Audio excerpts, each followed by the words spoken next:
Um, yeah, so that kind of gets us to the World War II point, and this is where you see kind of the beginnings of a green socialism and in what's called social ecology. So starting around the 1950s is when really a lot of environmental movements after World War II started to come up and really pay attention to the pollution impacts of both industrialism and also militarism, right? Imperialism itself.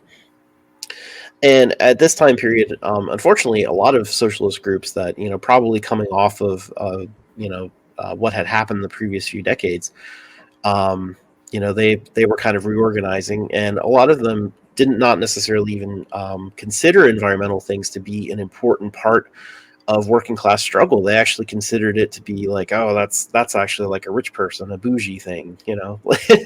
um, and so it wasn't taken that seriously at first. But environmentalists pointed to things like Chris was talking about, the related environmental struggle to racism and to sexism and capitalism as a whole. And over time, we developed this bigger picture where environmentalism and ecology are an important part of our, or have to be an important part of our socialist movement against capitalism.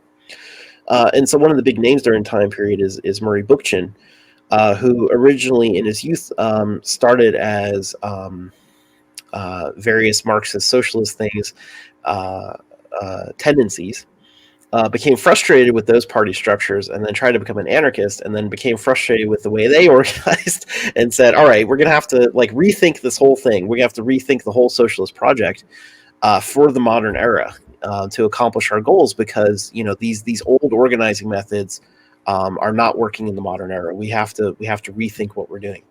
So he sought to create a synthesis of these ideas.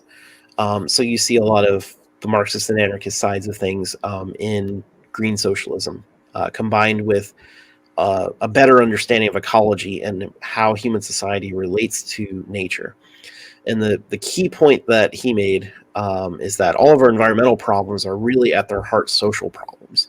That when we talk about ecology and fixing our problems with pollution and even bigger problems like climate change, those are ultimately going to take changes to, again, the infrastructure and how our society is fundamentally formed. It's a social problem. It's not really an environmental problem.